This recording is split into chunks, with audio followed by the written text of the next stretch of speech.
Hey, what's up, guys? Welcome to Billboard In Studio. My name is John Norris. And I think it's safe to say that if you have spent more than 30 years in one of the biggest rock bands on the planet, you've gotten to see most of the great cities of the world, most of the great landmarks of the world, just about everything you could ever want to see, right?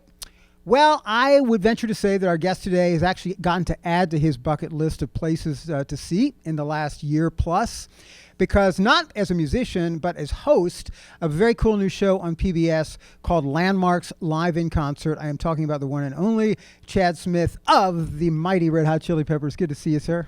Nice to see you, John. How are you? Good. It's been quite a while. We were just reminiscing about the good old days over there. We were indeed. At the MTVs. Yeah, the MTVs. Yeah, I can't remember if it was the last time, but I know one of the times we hung out was at the Forum, now renovated. I haven't been there since it's been renovated. Beautiful. Is they it? Did a really Is good it nice? Job. It's nice. Well, you're on the other side of the country right now. Before I get to Landmarks Live, I want to ask you about, you're in New York. You guys played a really cool thing last night, right? We did, yeah. That was a veterans show, right? Yes, Yeah. yes. The Stand Up for Heroes. Thank you. Yep. I had to get that right.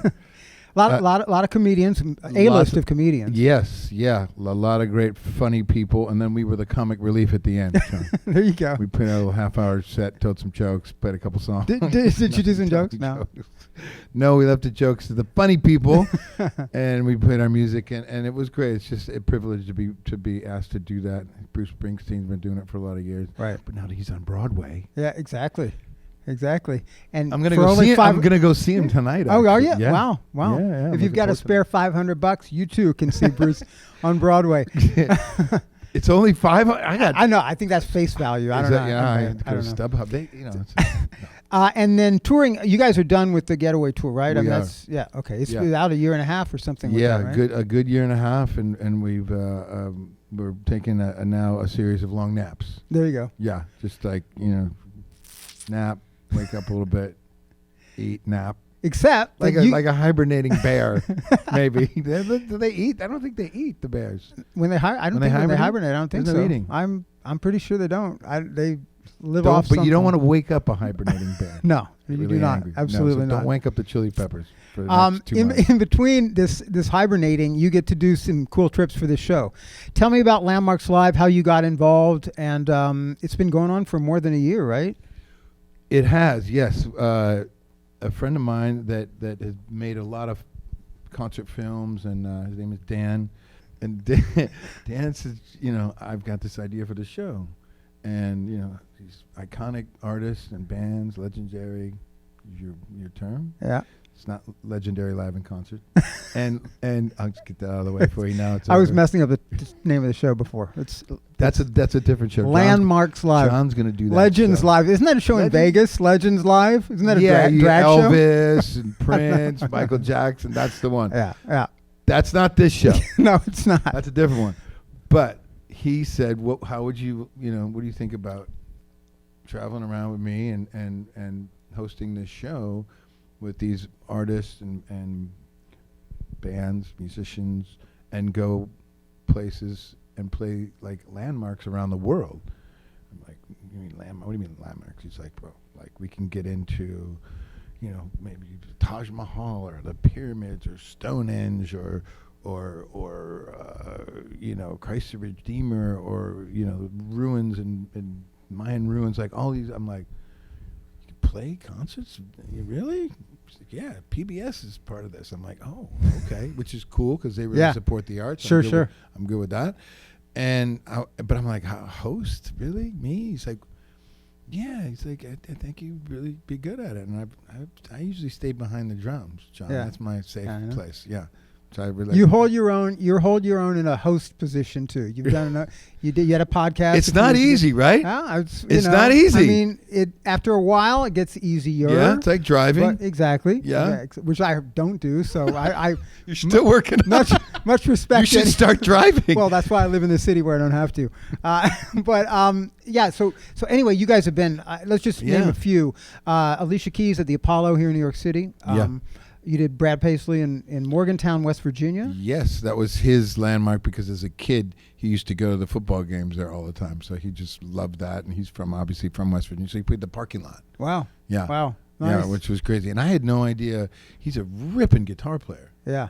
I mean, Yeah, I know who he is Sure, and everything, sure. but I didn't. And one of the cool things about the show is that I'm learning about how these artists and bands tick, like what their creative process and how they think. And I think that they maybe feel comfortable talking to me. I'm not a journalist. I'm sort of a peer in a way. You know, I'm a musician and an artist, and so they're like, okay, you know, you kind of get, you know, what touring's about and writing songs and recording and the things that you know artists and bands deal with, and so I think that they kind of get their guards down a little bit, and it's relatable, and I've learned, like I said, that's one of the things that I've found really rewarding is that, you know, some of these people I know, like the Foo Fighters, have been my friends for a long time, but like an Alicia or Brad Paisley, where I don't really know them personally or anything about them, and I learn, and I'm like, wow, it's been great. Yeah, really cool. Well, he just mentioned them, so I'm going to get. We want to talk about this week's episode, which is another one of the biggest bands in the world, and playing in what an amazing place this is. And I want to ask you about it in a second, but first, give these guys a quick look at this week's episode. It is at the Acropolis, the 2,500-year-old Acropolis in Athens, I believe. Yes. Yeah. The Herod Atticus Odeon is the amphitheater, right? Yeah, because I was getting in trouble for saying it's at the Acropolis, which is the entire space is the Acropolis. Right. Yeah, and the John, you're hired. The amphitheater is, however, known as what's it called again? Say it again, so I can remember. Herod Atticus Odeon. Odeon. Wow. Is that right? Yeah, we got it right. I'm going to get replaced. Anyway, it is the mighty Foo Fighters. Check this out. We'll talk about it right after this. Once in a lifetime experience. I'm glad we could share it with you tonight.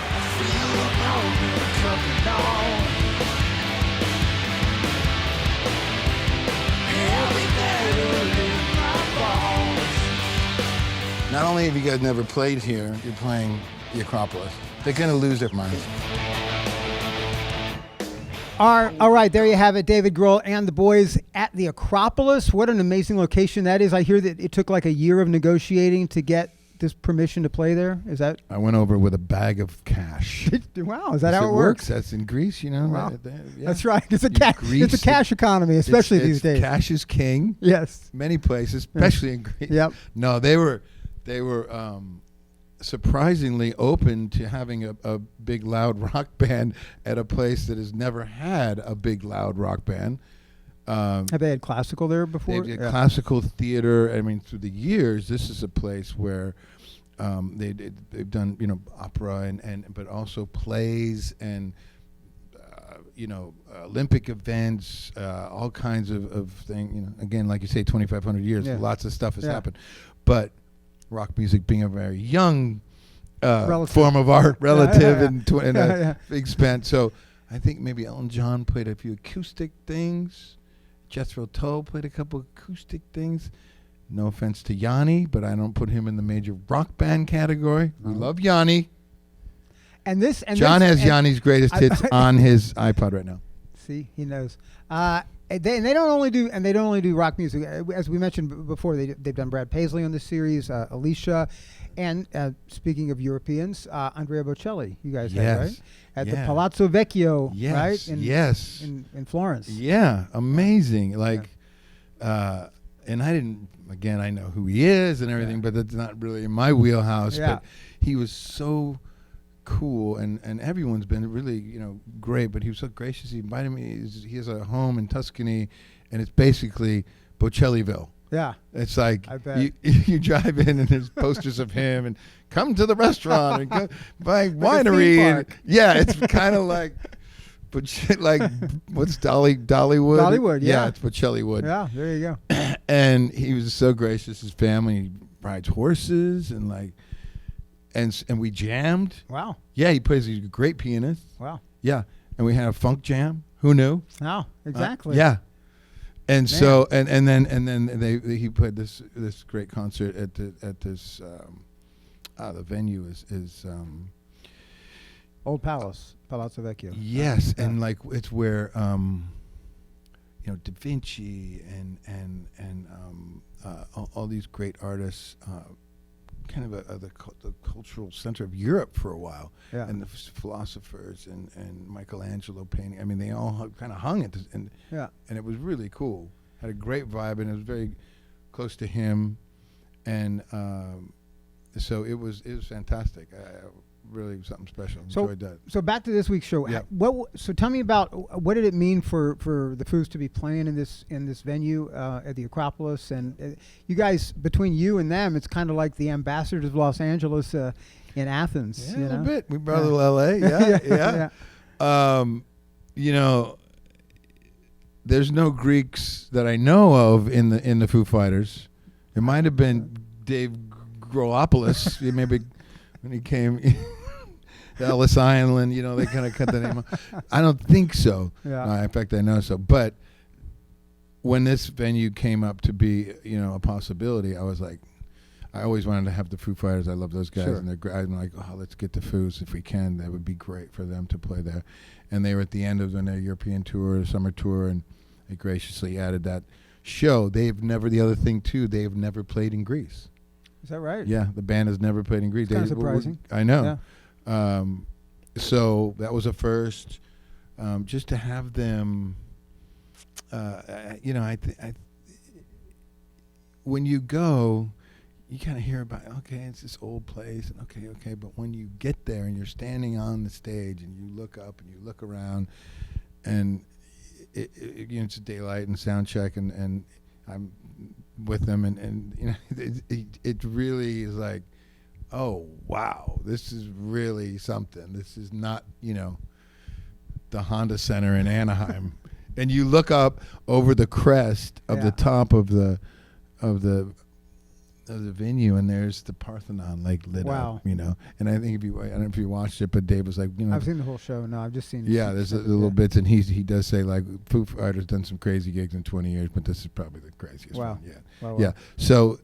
Had you, with the Chili Peppers, been to Athens? And yes, we played a concert about 4 years ago there, but it was in a football stadium, and I didn't get to travel around that much. So I get to hang with like the you know, the Minister of Culture who was telling me all this great stuff at the beginning of democracy, and you know, things that we sort of take for granted. You know, how they come about. The Supreme Court is.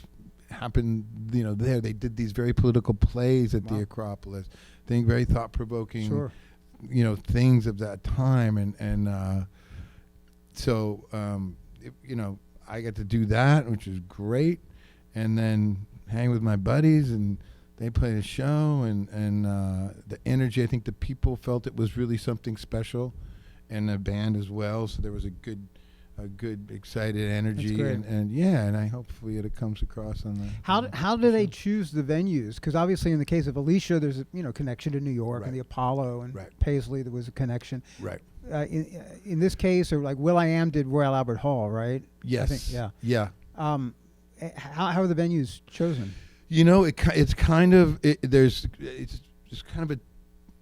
What you just said, there's two different ways. It's kind of where Alicia would be connected because she's from here. Yeah. And that's great. And she's been to the Apollo as a kid. And she also did the Circle Line. She played a show on the boat that goes around. Yeah. Right? Sure. And as a kid, she never went on it. She couldn't afford it, could never go on it. And we just mentioned it to her, well, what if we rent it out, like, and you go play it? And she was like, oh my God, that's cool. This would be amazing. So she actually did two landmarks. But there's you know, again with the Acropolis, and my friend Dan was the one that did all the researching in that. But once you find, you know, about a place like this where no one's ever played, it's like and obviously very well known, but then you're going to let a big rock band play? Okay, great. That's the landmark part of it. And then there's also the same way of having other people that are connected to the city or the landmark, or both, like Alicia and Brad. But it's not, it just kind of depends what, you know, bands are traveling and you're trying to find a schedule. Chili Peppers are trying to do, and we're, you know, the scheduling thing, and there's a little bit of, and which is new for me, you know, the red tape, the behind the scenes of 400 permits and Yeah, 9,000 that. security guys and yes, no, okay, maybe, I don't know, so there's a lot of logistics that go into it.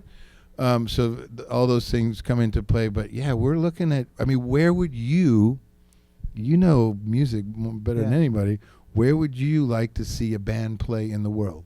Well, where's your landmark, John? dude, there's so many. When you start thinking about places like the pyramids, we mentioned the Taj Mahal, something like that earlier. I can only imagine that booking a rock band or any kind of artist at one of those places is. Talk about red tape. I would think it would be. Well, in the world we live in now, like the security and everything that goes along with it. But we if we get the green light on it, we go in, and these guys are really great at it. The dance organizers and people, and so if it can happen, we will try to make it happen. So, final question before I let you go: is there going to be a second season? And obviously, with you involved as host, the question begs itself: would the Chili Peppers ever be one of the artists performing? Yeah. Oh, yeah, absolutely. We're gonna do one. We just got to find the right venue and the right time and the scheduling thing. But yeah, you're not going to insist on something in LA, or is it that too? We could, that's a thought. Because we're kind of the quintessential LA California band, maybe. But then, if somewhere that you've always wanted to play, that who knows? You could go down to Cuba or something. When I was thinking about this the other day, I was thinking, what is there a spot in LA that's iconic that nobody has been able to play? Because obviously you could say the Hollywood Bowl. You guys would play the Hollywood Bowl. The Whiskey. There's the Rocks. There's little places you could play. Anthony and Flea's High School. You could play. There's lots of landmarks, venues. Dodger Stadium. Aren't you wearing a Dodgers cap? Dodger. I'm just sad. I was at Game 7. Oh, you were? Oh, wow. It was all over. By the fourth pitch, it was all over, man. Houston's had a hard year, though, so it's okay. Had to lose to someone. Yeah, exactly. Yeah. No, maybe we should zip line from the Hollywood sign down. Sure. To the, there you go. And then cut over to the Starwood. And Dodger Stadium. But those are iconic places. But yeah, we got Griffith Park Observatory. Yeah, there you go. Right, James Dean. There you go. Now you're getting Rebel Without a Cause, and he could do a whole Anthony could do a whole James Dean look. I don't know if he'd be up for that, but pull off a James Dean. He's pulled some looks, different looks over the years. Oh yeah. I don't know, but yeah, we'll definitely do something for sure because it's a real. The Acropolis, that's like a once in a lifetime opportunity. It really is. You can't pass it up. For sure. And November 10th is the air date for this Foo Fighters one, right? Yeah. Okay. Keep an eye out for it. PBS, November 10th. Is a new record even on the horizon for you guys? There was 5 years between the last two, right? Yeah. Maybe we won't take 5 years. Okay. Some will be 100. Might be too old. No. We'll get to work. Yeah. Everybody wants to play. We got to take a little break. You know, recharge. But yeah, we'll come. We'll make some more music. Absolutely. What else am I gonna do, John?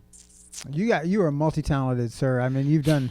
Didn't you do a thing with John Baptiste a couple years ago? Yeah. Dude, you do your homework. No, you're good. Who was just named? No, you. Oh, you're good. He's amazing. He's just named music director of the Atlantic. I just heard just on the way over here today. He's amazing. I did a record with him and Bill Laswell. Oh yeah, that's awesome. Just like an instrumental record. When John was just doing his thing around New York, and then he got the gig as a musical director. Yeah. For which was it? Just Stuart.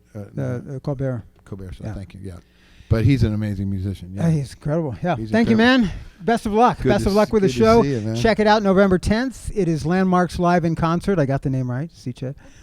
And we'll see you next time on Billboard In Studio.